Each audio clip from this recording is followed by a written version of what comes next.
And once again, I'd like to welcome everybody back to another episode on the Buffalo History Channel. This is a very special episode. I'm here on location at the historic Buffalo Challenger newspaper, talking to two lovely ladies that you have seen on the History Channel before. Nisa Banks from the Buffalo Challenger and Gail Wells, who you remember from the Black Dance workshop piece that we did. Ladies, welcome to the Buffalo History Channel, of course. Gail, welcome back.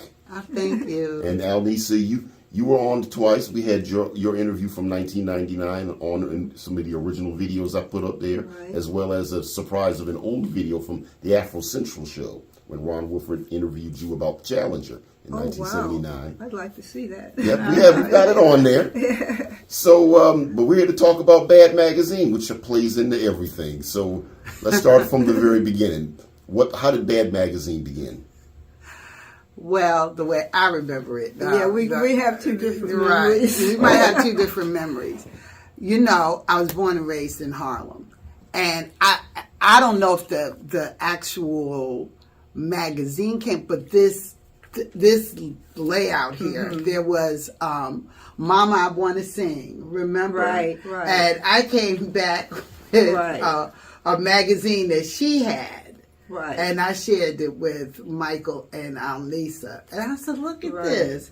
And I was impressed with the layout of the magazine and just the kind of information. And I thought we should do it in Buffalo, like I always think. As soon as I see something, it's like, we could do that in Buffalo, because Buffalo has a lot of talent. Right. And so Nisa was...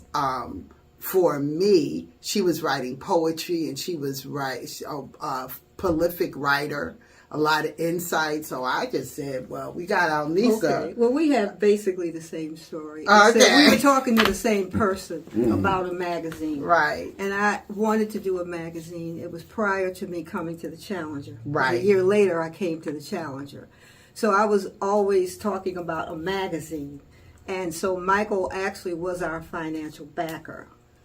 For the magazine. Absolutely. So when we got together, Gail had the conception of the layout, and I had ideas, and he had a lot of ideas. In fact, he had an editorial at the end, at the back of every.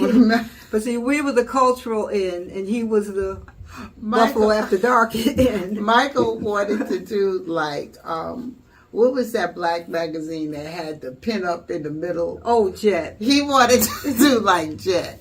He wanted us to have a pin up in the centerfold. And we compromised. We said, "Oh no pin up in the centerfold." But it would have been nice to have had the kind of information that Jet had. See, Jet is phenomenal. I have some Jets, old Jets from forever.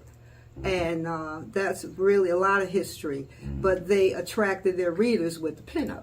Right. You know, if you didn't want to know, you may not want to know of all this history, but you're going to pick up the magazine because the pinup, the same thing we do with the numbers. Same thing. Yeah, and I think it is a continuation of the legacy that we have of really Ebony, Jet, Essence, in all of the regional papers, like the ones that they had in Chicago and all of that. Buffalo has a really rich history of journalism. Really does. And it really does. And we're lucky to have it, considering the fact that the size of the city. I think we have the robustness of a much larger city, and that's what kept me in Buffalo, because Buffalo has very talented people, and you know, when they embark on something, it is at a very high level, as evidenced by our black theater and our black newspapers and everything. Right, a very rich history of black newspapers. Okay, so you mentioned the name of Michael. Let's talk about the man himself, MichaelAngelo Copeland. I said his name just like I used to hear it on BLK all the time. Talk to us about MichaelAngelo Copeland, a Buffalo legend himself. Well, Michael was a businessman first. Right. Okay, he was a businessman who morphed into the Sprint man. And once the Sprint Man got started, it became the man. And so discos, parties, events, hot ice ski club, all of that, those were all creations of Michael Copeland. Right. So he was the party guy. He was the fun guy. He was the guy. Right. And his persona was always changing. He was the Sprint Man. Right. Moving fast. Right. In fact, he was the first to start a black bicycle club. Because remember, not only was it the Hot Ice Ski Club, but he had a bicycle club. They used to ride to Niagara Falls. So I guess what we're saying is that he was very innovative. He had a large following. So we knew that if we did a magazine, people would read it because he was the financial sponsor of the magazine. And he wrote a couple of articles. Yeah, so he could write. He could write. Good writer, good ideas. He was a businessman who just happened to be the Sprint Man. Right. Yeah, or was he the Sprint Man that happened to be a businessman? There was also the Bad Habit Pack. Yes. Well, we couldn't belong. But to that. we didn't pick the name of Bad for the Bad Habit Pack. Oh. No. We picked it for Buffalo After After Dark. And we had to explain that because at the time, bad in this context meant excellent. It was something that Michael Jackson was saying, you know, bad. Who's it was, bad? It was, it was the that's a bad vernacular hat. of the street. Right. There's a bad hat. That's a bad outfit. That's a bad outfit. You know, so it meant it was Something exceptional. positive. And at the time, we did have an After Dark community. I mean, there was something going on in Buffalo after dark at that time, unlike now. Very little. You know, we still had the right where Gigi's used to be, the club that used to be Rev-Lots. the Rev-A-Lot. You know, we had clubs. You could go clubbing. Go up to get down. Right. Right. Yeah, that was the familiar room. room. And the magazine really chronicles all that. That we had businesses, a lot more brick and mortar businesses. And we had models. And we had models. So Yes. Buffalo was making inroads into fashion. So you had models. We were designing T-shirts, and we had our own incense brands, and Yes. so there was a lot going on. That was entrepreneurial. That kind of tied into this nightlife. 3 record stores. So you dress nice, right? Right. So we had disco wear. We had disco It was wear. during this was during the disco era that was in Buffalo. Yes, around the country. Yeah. It was disco. But we did it at a different did it level, at a different as level. evidenced by Rick James. Right. Because Buffalo has always had its own flavor. It might take an idea, but Buffalo always knew how to take the idea and make it Buffalo. It's kind of like 716, the Buffalo Mafia. Right. We always Right. put our own spin on something. And so this was our spin on nightlife in Buffalo, young people that were doing things. I think several times in the magazine we were interviewing people who were, fashion forward or, Yeah, we ran the gamut, right? We had health, astrology, stuff on Toronto. Stuff on Toronto, Gail and photographer. I forgot. Tafawa. No, not Ron Tafawa. But anyway, Ron Woodford. Ron Woodford. You and Ron, didn't you and Ron go up to Toronto? Yeah, we went to did Toronto. a whole thing on Toronto. So we had history, we had editorials. So it was pretty well rounded. It was. This was But we awesome. only did, I think, what? Four issues. 4 issues. 4 issues. The money ran out. Well, and also the publisher, the printer that we had, they were going out of business, or something happened with our printer. Yeah. So there were a lot of factors that led to us not being able to continue the magazine because of the the cost of printing cost. it, because it really was printed on quality paper. And we weren't selling ads like that. It wasn't yeah. a business. It wasn't as business as it should have. It wasn't business. We were printing. We weren't really selling enough to pay for the printing. Right. And so the money runs out. And this was 1978, going into the early 80s. That was also, you mentioned his name earlier, that was during the rise of Rick James. Right. So what was B.A.D Magazine's part in that, in just that whole I don't era? think we ever did anything on Rick. Well, I don't think we did. No, we never did anything. I don't think he had quite hit. Had he would have been on the cover. Yeah. Because he was a friend of Michael's. Yeah. Okay. So I guess what I'm saying is everything has a foundation. Okay. Right. And I think B.A.D Magazine was documenting a foundation of some things that were happening in Buffalo that didn't quite reach its peak yet. Right. And I think Nisa and I, we tend to see trends before everybody is really doing it. I saw that, I was reading from the articles, Randy Smith, the Buffalo Braves. This was highlighting. He was about to make his departure from Buffalo. Right. But one of the significant things that he did in the community, the Randy Smith Basketball League. Exactly. Mm-hmm. Right. And there was a lot, and back at that time, you had Bob McAdoo was here. Mm-hmm. I mean, you just had a lot of talent. Different than now, I think. When I think of the Bills, for example, they're really in Orchard Park. I don't know where the hell they are. But the Bills, when I was in Buffalo, you would see them anywhere. Right. They would be out at the club. I think that might be a slight generational gap. Because the Bills are involved with a lot of younger generation now. They're doing things like with Griselda. Oh, yeah. They're involved, like the brother, they have backpack giveaways up here. Mm-hmm. They pop up, they show up. And so there is a connect still. And I think depending on where you are in life, you might see it a little different. Yeah. But I think there is and there's a consciousness among the Bills too. I found that to be real. So, well, I know that it was evident during the time that we were talking about.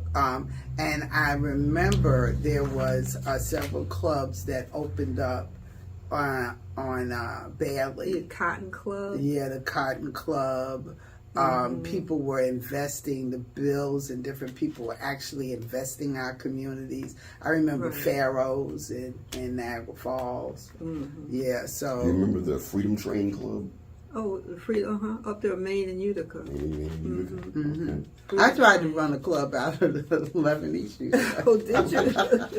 It lasted about three things, but did you do any coverage of the Juneteenth festivals during the time of B.A.D Magazine? We had one. I think we did. We did one article. In fact, it's an iconic picture of Jefferson. Yeah.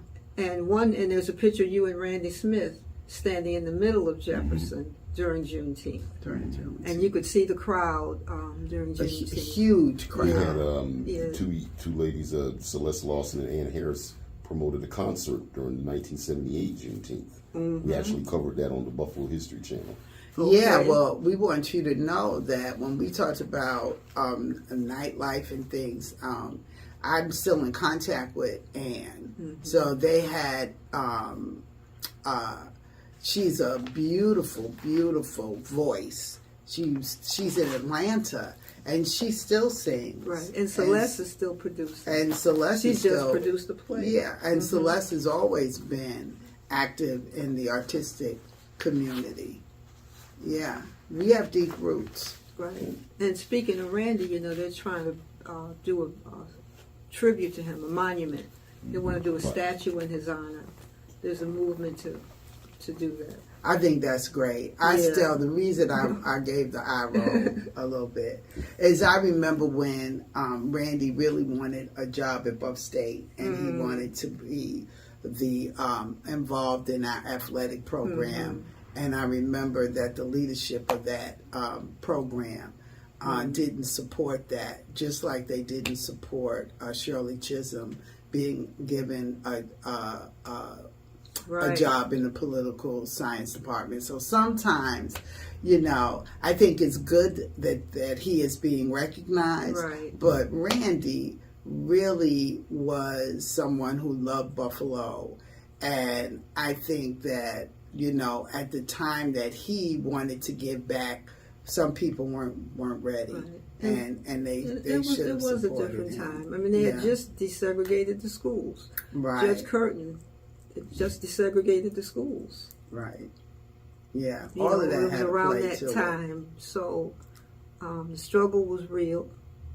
Okay. Artie ran for mayor the year before. Right. 77. 77. Won the primary, And lost Buff the general. State was more white than it became. It now. didn't have a black president and all of that. Things change. But the more they change, the more they stay the same. Right? Yeah. So what do you think is the Repeating impact themselves. that B.A.D. magazine has today, particularly on black publications like the Challenger and the Criterion, which certainly came before that? I think we were in our own league on that, because a lot of things were going on when we were doing B.A.D. that we didn't deal with, because it didn't deal with, Buffalo After Dark. You had the sister, Judge Sims. She Yeah. was she took oath, city court judge. I think it was the year before. I think She we wrote became an a article mayor. on her too. I don't remember doing Judge Sims. You know? And then 2 years later, I know she sued Channel 7 and the Buffalo News, defamation of character. So there was a lot going on that I think we stand alone and maybe apart in the sense that there's a gap we filled. We filled a gap. So a lot of things that are not in the Challenger, which I'm privy to now because we have the archives, and we're not in the Criterion, you could find in B.A.D. magazine, even though it was only four publications. Right. Mm-hmm. The other thing is Buffalo is like many places. There are many movements going on at the same time. Like there are many things that are layers to Buffalo, I guess I wanted to say. When we did that, it's just like when Lisa, when you said the Bills are working with young people. See, we were the young people. That's right.